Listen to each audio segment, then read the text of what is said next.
You know what?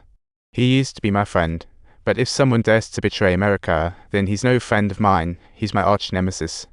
So Xuesen, freshly released from prison, was approached by U.S. immigration, holding a revised law demanding his stay in the U.S. This law obviously targets Xuesen. His face said, "I came for kites, not kidnapping." From 1951 onwards, Xuesen was cruelly placed under house arrest, with every aspect of his life under government surveillance, even having to check in at the immigration office like clockwork every month. Even though he lost his basic freedoms, Xuesen never stopped pursuing science. He had no lab, no tools, and yet he decided to dive into new scientific field. In less than 2 years, he completed engineering control theory, stunning the scientific community, a true superhero of science. The impact of Xuesen's contributions is still felt in the scientific world. At the release conference, Dean Durbridge was desperately trying to persuade him to stay in America. But Xuesen firmly replied, "Before I leave America, I've already made up my mind. I will use all the knowledge I've gained in America to assist Asia. I think I might change my mind. What are you doing for China? If I can only help my country, then that's the end." As expected, hard work pays off. 5 years later, his wife saw in the newspaper that Teacher Tai was elected vice chair of the National People's Congress. Hope was reignited. They immediately wrote a letter, sharing their experiences and the story of detained students with Teacher Qian. This letter traveled through multiple countries before finally being handed over to Premier Xu. After learning the situation, Chairman Mao was willing to release 11 American airmen early in exchange for Xuesen's freedom. You have to know, back then, training a pilot was worth the same as crafting a giant golden statue. The motherland even publicly presented Xuesen's SOS letter to the world media. Talk about pressure. Under immense pressure, America had no choice but to lift Xuesen's travel ban and finally agreed to let him come back to China. Unexpectedly, the Navy Secretary, unwilling to concede, came to persuade Xuesen himself the day before his return. He hoped Xuesen could continue working on jet research instead of going home. But Xuesen's heart had already flown across the seas, back to his homeland. He harbored an unwavering wish, and that was to dedicate the wisdom and knowledge of his entire life to the construction of a new China. "I can do anything in my country. If I want to eat an apple, I'll just peel one."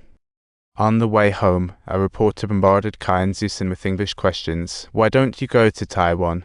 Xuesen initially ignored him, but the reporter persisted like a bat called. "When asking a Chinese, speak Chinese, not English." And with that, they finally began their journey back home. The crisis was just beginning. As they boarded the ship, Xuesen's wife was warned that they would pass through a no-man's land. Spies might be lurking around to assassinate them. Jiang Ying was ready to sacrifice herself to protect her husband. What a brave heart. Luckily, they made it back to their motherland safely all the way. General Chen Zheng personally welcomed them, harboring a question in his heart: can we really get out? If Americans can get out, we Chinese are just as clever, if not more so. This is exactly what I was looking for. Premier Xu met with him because mastering nuclear bomb and missile technology was crucial for the new China. Only by combining these two can we achieve true security in the world, and this mission is entrusted to you, Comrade Xuesen. Upon learning the country's situation, Xuesen truly understood his heavy responsibility. He hurried back home and immediately immersed himself in his studies research, fully focused and ready to face the challenge. Hearing that the nation needed modernization for defense, he thought, we really need to speed this up. Everyone's goal must be national defense. We need to guard our honor and dignity. Don't worry, Xuesen came back to defend our motherland, and I will give it my all.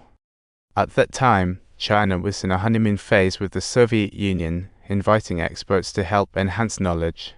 But for some reason, teaching sessions always stalled just when it was crucial. The Soviet advisors would call it off. The soldiers wanted to learn a bit more, but they were politely turned down.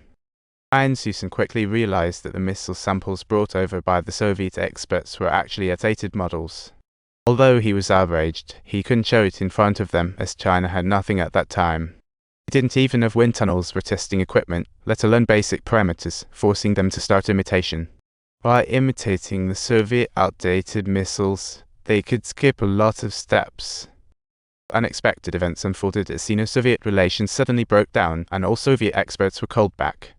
This turn of events strengthened their resolve to develop cutting-edge technology. Knowing the weight of responsibility, the former scholar led his team to brainstorm and dive wholeheartedly into missile research. Self-technology never made a breakthrough as no factory in the country could produce the necessary components. Just the engine of a rocket required 4,500 components. Upon learning of the team's challenges, Marshall and I decided to quickly retrofit the factories. Hello everyone, subscribe to our channel for more exciting content.